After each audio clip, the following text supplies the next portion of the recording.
let's welcome Yatko. How you doing, Bob? Good. How you doing? Doing great. Got some turns in today. Fantastic. Where'd you go? Went up to Winter Park. Got a POW day in April. Can't complain, you know. Love that. All right. Excellent. Perfect way to intro the guest here. Just the basic stock. I went snowboarding today, which is awesome. So you have been out here in Colorado for how long? Like 6 years, yeah.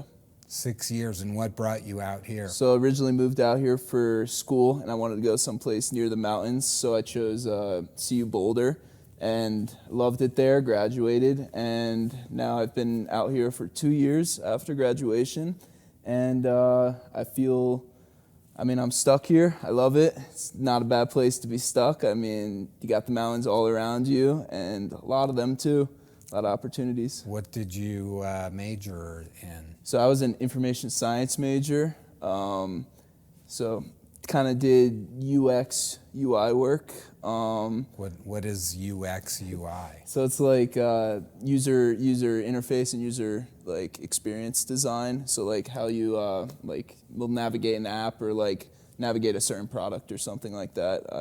Is that just how it looks and functions on, exactly. on a phone, essentially? Yeah. Interesting. And so do you work in that field currently? No, not currently. I've spent the past 2 years just snowboarding and making videos with my friends on and off the mountain, in the streets sometimes, in the backcountry.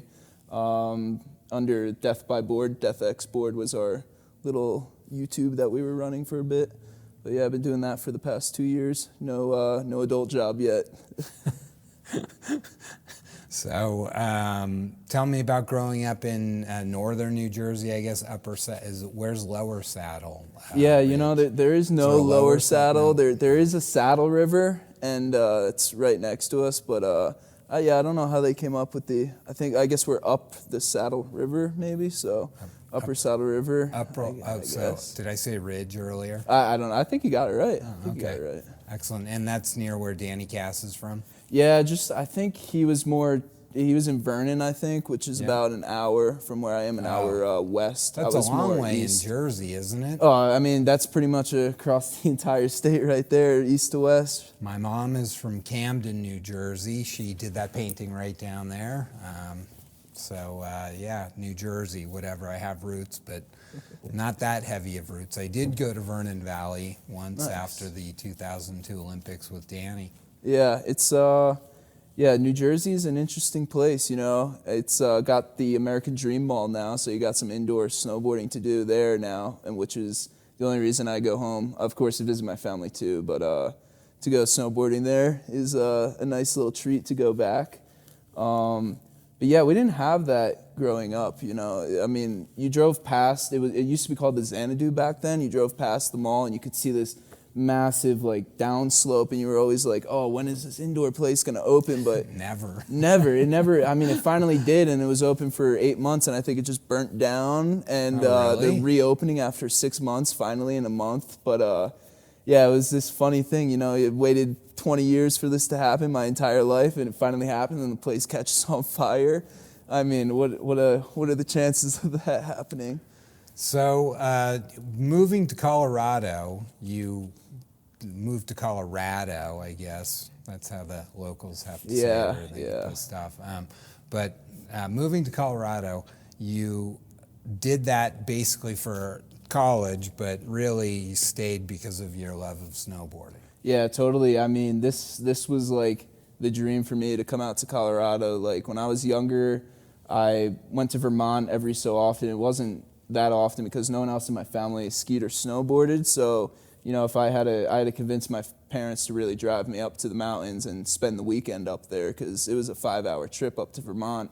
So when I would go up there, you get a little glimpse of like what a big mountain felt, because like my home mountain is called Camp Gall Mountain, and it's this really small, tiny mountain. I mean, 300 vertical feet, 2 ski lifts on it that just go straight up the mountain. I mean, you don't even have to make any turns to get to the bottom of that mountain. And so going up to Vermont was a glimpse. And then Colorado, I visited one time, and it was like, wow, these mountains are like humongous. Like, and all the jumps here are freaking huge. Like I got to Copper and I was like, this is this place I want to be. And I was 16 back then, and going out there for nationals. And you, so you competed a little bit, it sounds like? Yep, yeah, I did USASA for, I think, 4 years, came out to nationals.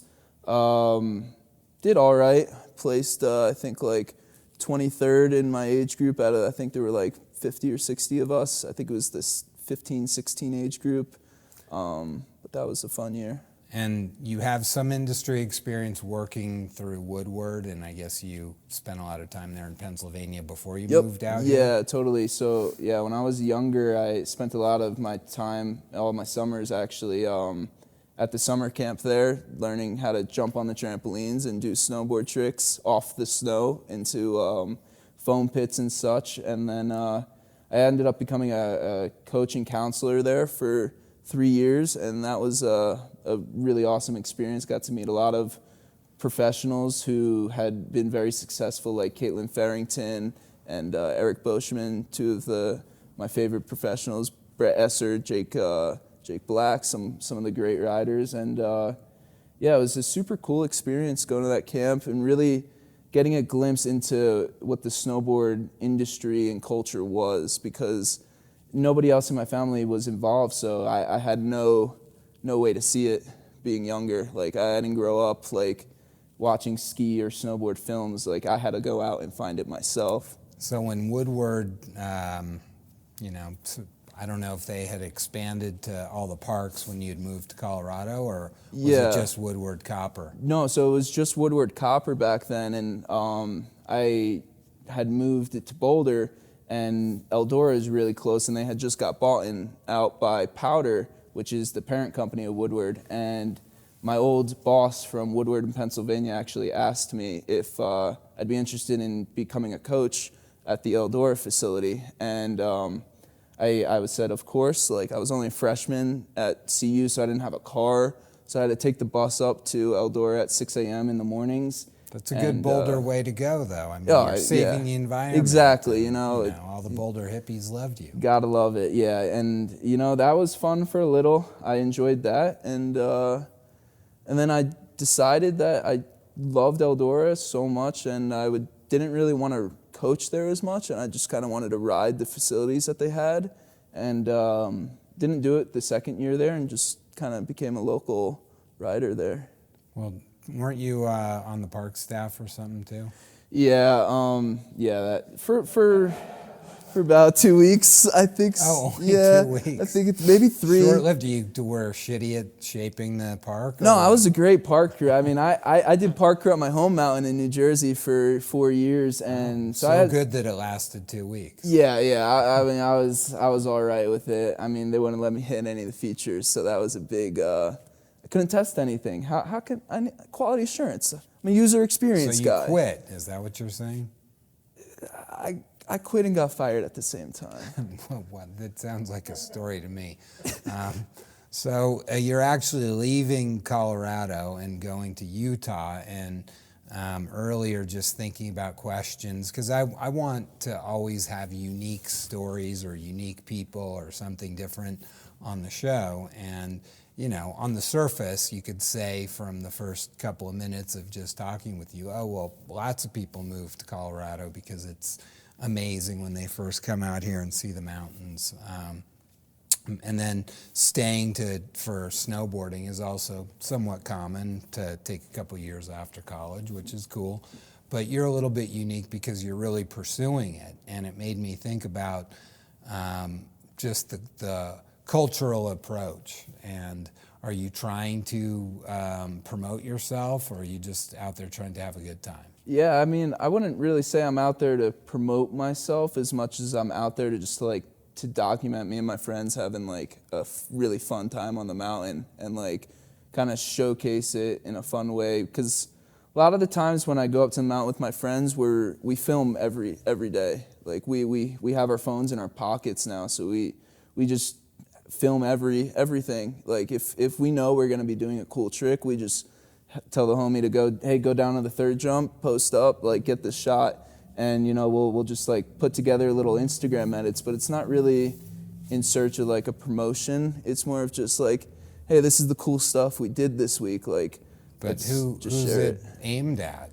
Just, I mean, my followers. I have a little bit of a local following out here in Colorado, but specifically at Eldora. But we're not really making our footage to really bring it to a company or anything right now. We make it for our friends and like for anyone else that like, I mean, we really feel it's like for snowboarders, like we really try to capture like the fun that we have in snowboarding and like the outside the stuff. It's not only just like the tricks that we do, but also like down in the, like in the little huts, like having a fun time dancing with your friends. Like we just try and document all that. Okay, well, it's hard for me to really understand exactly what the direction is, but just thinking about skate culture, for example, skateboarders have always had this humble way, and I guess that whole board sport culture from the beginning anyway, you're a little too young to really know about that culture that started in the 60s, probably 70s, and really developed in the 80s. And by the 80s, skateboarders were really humble in the sense that they weren't running around promoting themselves necessarily. They wanted skate brands to find them, and I think there's still that underlying feeling or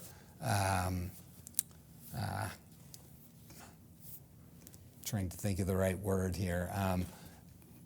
Just like this whole approach that skaters have is really, I don't necessarily want a company to sorry. Well, it's I think if I'm understanding it, what you're saying, it's really. I'm not saying anything yet. Hold on. Okay. Marker there. No, what I'm saying is skaters have always had this culture where they didn't necessarily seek out sponsorship. They wanted the sponsors to find them. And there was always like the top dogs at the local scene, whether it was the street scene or it was a park scene or whatever. I mean, parks in the old days, in the 80s, weren't happening. So mostly just like bowls, ramps, street scene, stuff like that. And when they would show up and sponsor you, that was a big deal because you were so humble about it. And you, not me at all, because I'm a shitty skater, but I could just tell that that was the mentality of most every skater out there, is that they try to be humble. And snowboarders, especially in this social media age, have really kind of thrown that away. And skate culture still seems like it has that element at certain levels, like definitely the everyday skater street level, but maybe the competitive level it's different. But snowboarding, it's like everybody's out there self-promoting. And so I just think it's funny in a way that there's this culture of trying to be humble and, I'm not really looking for a sponsor, like you're saying about posting your videos. Yeah.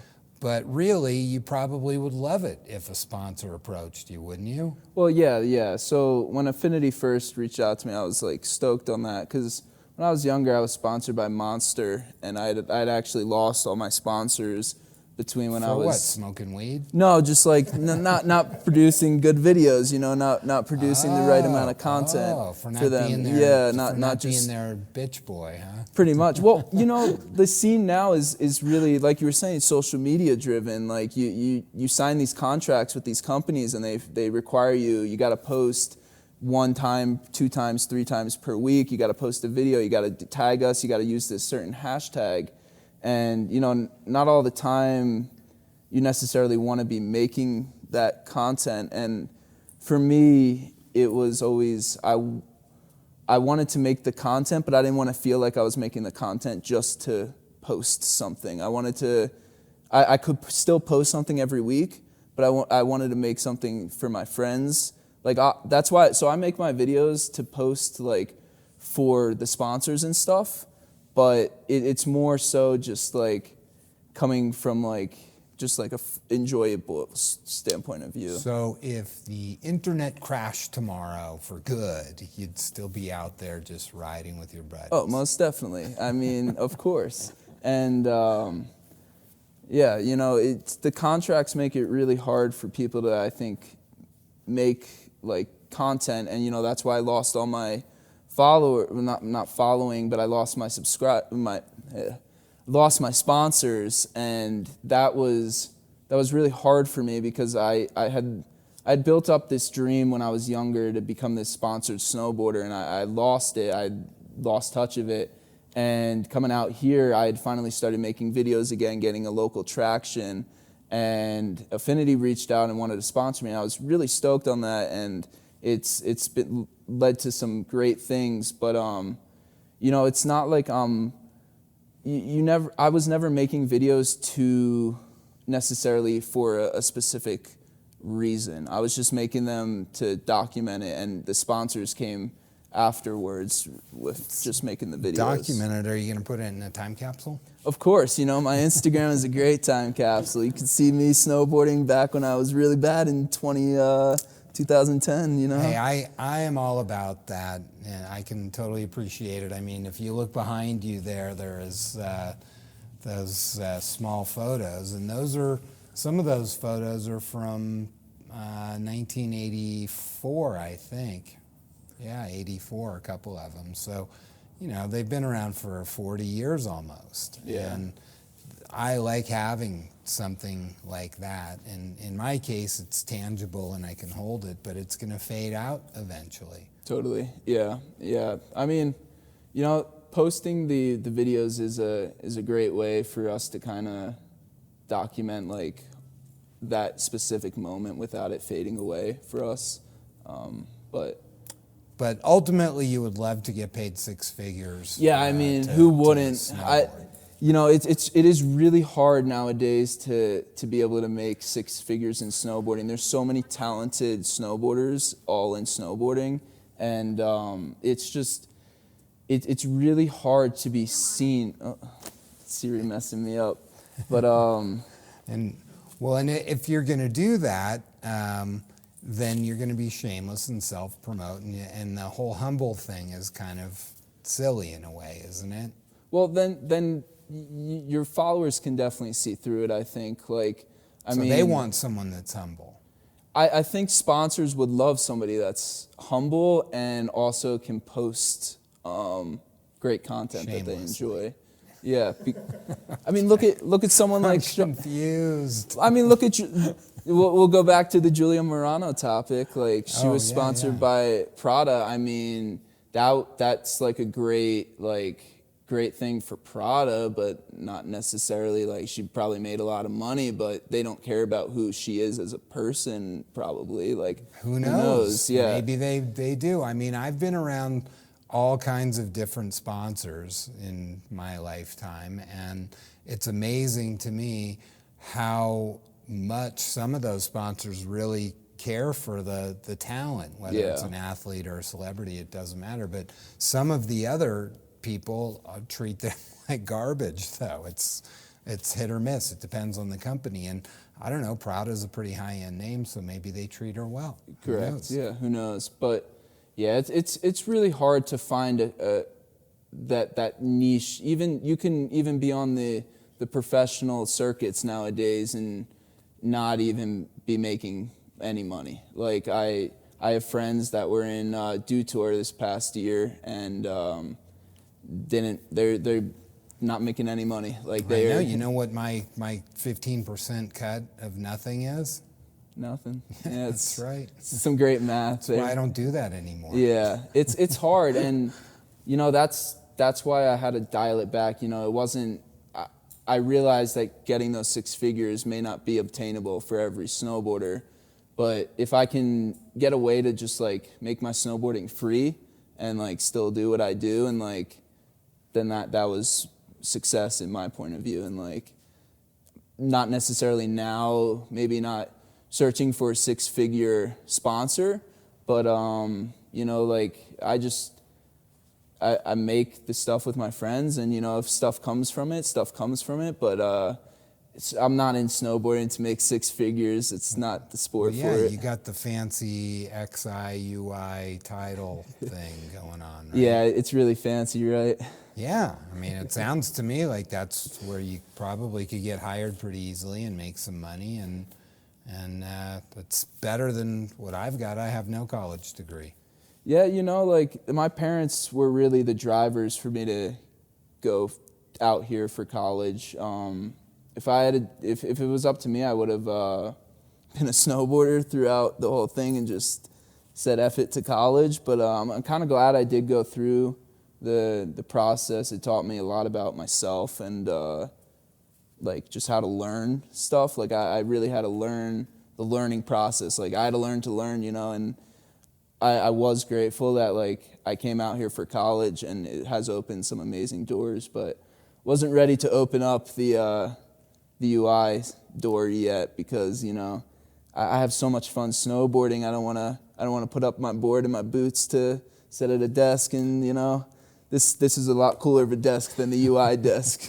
Well, you know, it's a great journey that I think you've been on, and I think that you have something to fall back on, which is really important in this day and age. And who knows, maybe you'll be able to figure out a way to apply that knowledge that you've learned in university socially as well as the applied technology stuff and combine it with your snowboarding. Totally, yeah. You know, that would be the dream, hopefully one day. Yeah, so to wrap it up with you, we have a new twist on the show that Corey and I decided we're going to see what happens here. So here's the game. It's a little bit of a game here. We don't know what it's called yet. Maybe you can come up with a title for us. So you can pick anything on this set, anything. And either you get to tell a story about it or I will tell a story about it. Do you want to hear a story or do you want to tell a story? No, I'm sorry. That's not how the game it's works. up to You me. have to pick it. Well, I guess since I'm on it and we have a special prop item for just this episode, I should probably point it out. Okay. That red board on the side is a board I made myself with my bare hands in the factory that's in the background here. And I've been riding that now for about 100-something days. I've been throwing all my tricks on it and put the edges on, put the base, made the graphic. I mean, board is all made That's all by impressive. myself. So did you did the sublimation yourself? Yep, yeah. And you bent the edges? The entire process, Nice. we can Yeah, I'm sure show some video. I appreciate photos, that a yeah. lot. People don't understand how difficult it is to actually build a snowboard. It's not super difficult once everything is laid out for you, but it's a big process. It takes a lot of time. Takes and a few lot days, of patience yeah. and a technique, and that's great. Yeah, And, yeah. You must be very proud to ride that. I'm very proud of it, and then I actually split the tail the other week, and I was very sad with myself because it was the first big break I'd done with my board that I'd made. The gong. Yeah, tail. the gong cliff. Right, Yep, gong. broke my Gotcha. tail on that one. But you know, we repaired the board, and I was able to go to Love Games the next day. I did double on the broken board, so you know, it works. It's not broken if I can do stuff. So Awesome. Well, I really appreciate you taking the time. I appreciate you taking the heat that I was trying to throw at you about being humble and not humble and shameless promotions. Thank you. Stay right there.